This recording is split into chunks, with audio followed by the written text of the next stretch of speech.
Ross, Christopher Laud. It's a G1C themed 3 for Madness. Question 1. Golden One Center was voted best arena in the NBA according to ESPN.com. How should we feel about that?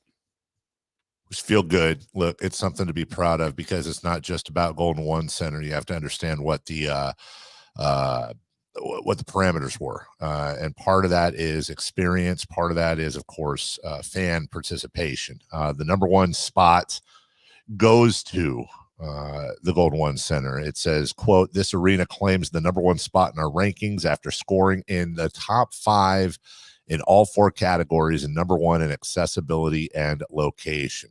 Quote, "In the heart of downtown, the arena is surrounded by restaurants, and the food options inside the arena are worth writing home about as well. The local restaurants and breweries inside source 90% of their ingredients within a 150-mile radius of the arena. There's even a dedicated coffee bar to sustain fans during those late-night games. With a fan base nicknamed Cowbell Kingdom, is it? The crowd is one of the loudest in the league, a reason it ranked 5th in fan experience." That's garbage. "Let's not forget the arena's most defining characteristic, the iconic purple beam that's lit from the top of the building after every Kings win." Jason Ross, when the team was leaving, when we were dreaming about what it would be like to finally have an arena downtown, not only did that happen, not only have we been enjoying it now for longer than I'd like to think about, but we now are owners of the best arena in all the NBA. It's aged well, too, right? It's already in season 9, which is hard to believe. And Dave, when people like you and city leaders and Kings fans and other people were trying to, help keep this team here, and we talked day in and day out on the radio about, what it would look like, what a downtown arena would be once the team stayed. And then the next step was getting a downtown arena. It's so much better than I thought. I mean, I knew it would be good. I've said this before. I thought, this is going to be great. But I didn't dream this big. It's better. It's so much better than I thought. It's just a great building. It's aged well. It's super convenient. I joke about the first year needing to start times at 7:30 because everybody was weirded out about traffic. Getting in and out was zero issue. People find their ways to get in. I love that everybody's got a different story. I park on M Street and walk over here. And I go to this bar first. I go to this restaurant. I go to the train station. Like, everybody's got a different way to get there. And that's what makes it awesome. And the people that gather there, I remember the playoffs when there were so many people outside that, weren't going to the game.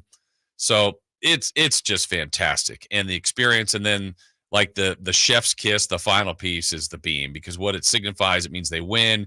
It's community. Everybody knows what that means, whether you're in Sacramento or elsewhere. DeMar can't wait to light the beam. So it's awesome. It's better than I thought it would be. The only thing that I think would make it, considerably better would be a championship banner. It's time. Mm-hmm. Let's do it. It's been 9 years, Jason. 9 years in this thing without a championship. Yeah. Number 2, please. Question 2. Which experience did you enjoy more? Arco Arena or the number 1 arena in the country according to ESPN? Look, I'm not going to lie. I love Golden One Center. I love it as much for, if not more, for what it stands for than the arena itself, which I do love. It's beautiful. It's amazing. And maybe this is just nostalgia. It is, of course. Golden One Center is a better arena in pretty much every aspect than Arco Arena. Now, Arco had parking. That was pretty awesome. Arco, I think, was built to be louder with the wooden floors and all that. I think it has the edge in both. I have more memories, more iconic memories from Arco Arena, so I probably give that the edge as one I enjoyed more. But part of that also is that I had 31 years at Arco Arena and 9 so far at Golden One. Could it be like, the first love kind of thing? Yes. That's the first love. Yeah. It was so great. And then you go, was it? Like, because when you start to break down like what was wrong with the arena, there were plenty of things, but it was our place, right? It was where Kings fans went. The wood floors, as you mentioned, made it so loud. And I think as time gets further and further away, you tend to dwell on or celebrate all the great memories. There are plenty of heartache there, but it feels like that's now more attached to a beautiful, shiny, better in every way, like you said, Dave, arena. But I think it's something about Arco being that first kind of love, the formative years of becoming a Kings fan for a lot of people, that it's tough to replace that. But Golden One's doing that now on its own, which is great. If they could somehow pump in the smell at Golden One's Arena of the candied pecans, spilled beer, and stale popcorn, Yes. that it smelled like when you walked into Arco, that would make it perfect. With the wood floor. The wood floors was actually Yes. a difference maker. Now it's better to what they've got now, but that made it so loud. This is wild, but in Chris Jericho's book, I guess that we were supposed to get on, but I guess not. But in his book, he talked about Arco Arena and specifically the wood floors, like them getting set up for a match. And he's like, it was something I've never experienced in my life. And he's like, and it just took everything to a whole nother level. It's like, that's weird. Yeah. See, that's classic. Hey, if it's got the Chris Jericho stamp of approval, then he could do his what's the thing where he would drink the 2 beers at once? That's stone cold. And you probably don't want to do that on camera. Sorry. The one, no, I don't. I just saw the replay. No, was it the one where Chris Jericho? Where he sorry, I mixed up my people. Where he comes out of the coffin. Nope, that's the Undertaker. You're all over Chris it. Jericho? No. Try again. What? Wait, doesn't Chris Jericho? Okay, does Chris Jericho? He does the thing where he goes off one rope and off the other, and then he drops the elbow down on the guy. That's The Rock. Oh, that's not the Jericho elbow. No. I'm not doing well at this. All right, cut number 3, please. You're actually impressing me with your knowledge. All right. Question 3. What's your favorite thing about Golden One as opposed to Arco? You know, the best part of the people's elbow to me was whoever the hell is it, Big Jim Frazier or whatever would Nailed it. Yeah. Where he goes like, what does he say? He's like, oh, it's a people's elbow. And when he drops, like the way he calls it is actually very fun to me. Just like that. I get that right. Just Big like Jim Frazier. Big Jim Frazier, voice That of the sounds like one of your WWF. friend's dad that you went to middle school with. Me personally. Yeah. Unfortunately, you know what? You ask, you'll get the answer. The reason why is because there's a song by Marcy Playground called Sherry Frazier. And for some reason, that was the first last name that popped into my head. And I combined it with Jim because it's Big Jim Hall, obviously. Let's see. Who is, what was the question? Oh, what's my favorite thing? The buttered popcorn. Come on, dude.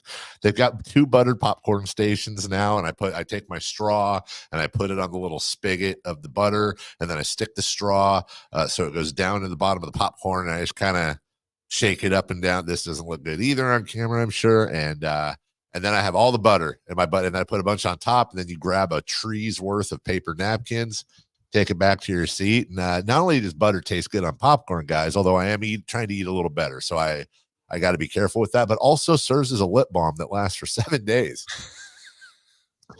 Nice. Can I add to Thank your popcorn thing there?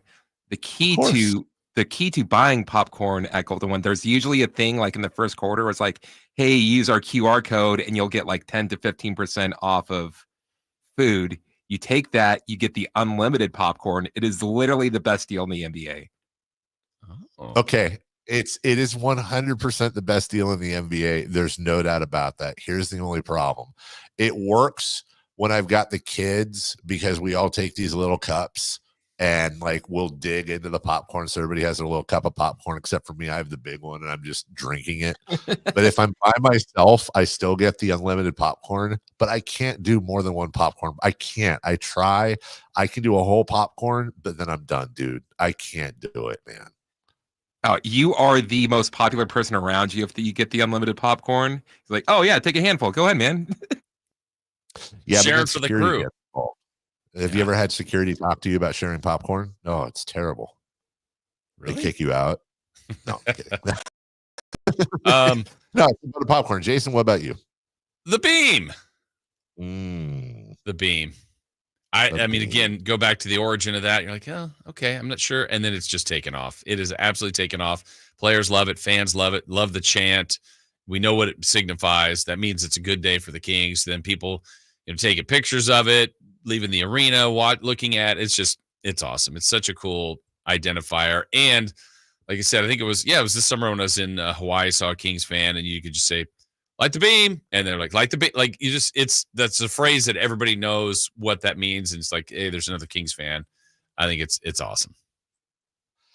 Can I would just give honorable mention. This is nowhere near the top. I know we got a break here, but I like when you walk around the periphery of Golden One Center and they have the little like bird jungle sounds that come out of the speakers by the bushes. Do you guys know what I'm talking about? It's exactly like that. Yeah. You don't? I've never noticed it. I know what you're talking about. Yeah, when you walk around, they have these little like bushy areas that are up against the arena, and they actually have like little birdie, like kind of what Jason just did. To be honest, it's a really good impersonation that are coming out of like these hidden speakers. They say, "Oh, that's right." Chris Jericho said, "What you gonna do?" Macho Right? Man. No. Chris Actually, no, that Jericho was was the one with the megaphone that would come in. Jimmy Hart. And he made it. God dang, man. All right, we'll take a break. I'm going to figure out what he did. When we come back, Jason Ross, it is half past, and I think it's a high time we talk to Kelly Brook.